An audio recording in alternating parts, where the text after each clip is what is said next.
인폼드 컨센트는 일상적인 진료의 윤리 행위로 서양에서는 일찍부터 정착되고 있는 개념입니다. 이 말은 1946년에 나치 의사들에 대한 뉘렌베르크 재판의 제1조에서 비롯되었다고 하며 1964년 세계의사회의 헬싱키 선언, 1975년에 도쿄 개정으로 이어졌습니다.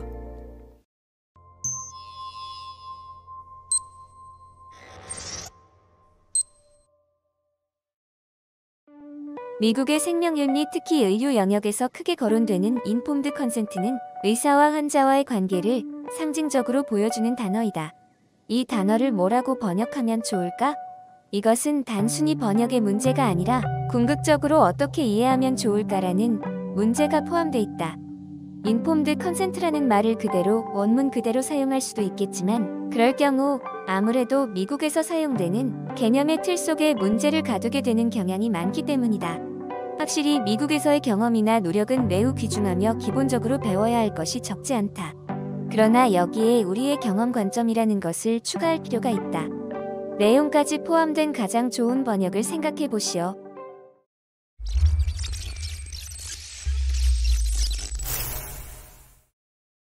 우리나라는 별 동의 없이 사전 동의라는 번역을 쓰고 있습니다. 인폼드 컨센트를 직역하면 본래적인 의미가 잘 드러나기도 합니다. 예를 들어 충분한 설명을 받은 후에 하는 동의, 알게 된 다음에 하는 동의라는 경우입니다. 그러나 이 경우에는 영어로 말할 때의 솔직함은 없어집니다. 좀 더 짧게 납득 동의라고 번역하는 것도 있지만 이번에는 의사와 환자라는 관계를 표현할 수 없습니다. 조금 절충한 안이 설명과 동의라고 할 수 있습니다. 국가나 사회가 다르고 문화가 다르면 많든 적든 어긋남의 차이가 생기는 것은 말의 해석에만 한정되지 않습니다. 문제 그 자체에 주요한 논점, 즉 어디에 중요한 문제가 있는가 하는 것도 반드시 나라나 문화에 따라 동일하지는 않습니다. 특히 이 인폼드 컨센트의 문제는 말 그대로 의료에 있어서의 의사와 환자의 구체적이고 생생한 인간관계가 관계되므로 그 점이 한층 더 현저합니다. 예를 들어 미국에서는 인폼드 컨센트가 원래의 취지와 오히려 반대로 반발하는 환자의 의료소송에 대한 의사 측의 방패로 활용되는 경향이 많습니다. 프랑스의 연구에 따르면 미국보다 인폼드의 범위를 좁혀주는 것이 더 윤리적이라는 결론을 내리기도 합니다. 인폼드 컨센트 논의에서 크게 부상하는 것은 의사와 환자 사이의 법률적 관계와 다른 차원의 관계, 다시 말하면 보다 좋은 행위의 선택이 문제가 된다라는 엄밀한 의미에서의 윤리적인 관계입니다. 거기서 다시 의사와 환자는 어떤 관계인가? 환자에게 있어서 의사란 무엇인가? 라고 하는 문제가 거론됩니다.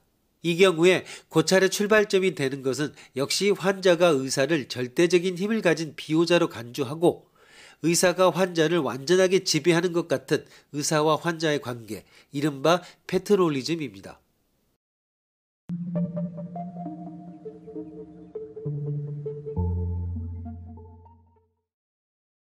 패트롤리즘은 부친적인 감독의 원리 및 그 실천, 부친과 같은 지배, 하나의 국가 혹은 공동체의 생활을 아이에 대한 아버지와 같이 규제해 필요한 것을 주려고 하는 주장 혹은 태도 등을 의미합니다.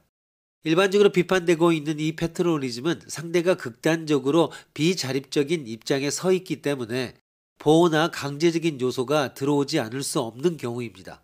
예를 들어 자살의 제지, 아이의 치료, 알츠하이머 병에 걸린 노인이나 정신질환을 가진 환자에 대한 치료, 그리고 긴급의료 등의 경우에는 본인에게 있어 궁극의 이익이 되는 것으로 간주되고 있습니다.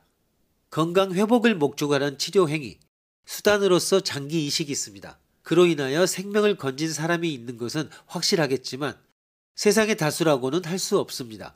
장기 공여자 부족 현상을 전 세계에서 볼 수 있다는 것은 세상은 자신이나 가족의 장기를 시체에서 떼어내고 싶지 않다는 사람이 역시 다수인 것 같습니다.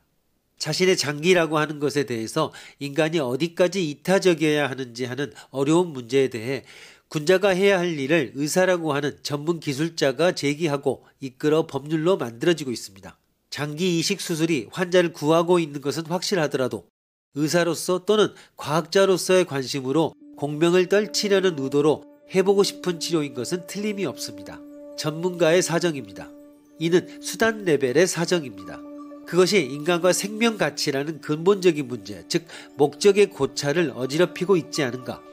이 역시 목적을 생각하는 전업자가 부재인 시대에 있어 태생적으로 눈앞의 치료만을 생각해야 하는 수단의 전문가가 그 이상을 담당하거나 부득이 담당하게 되어버린 결과입니다.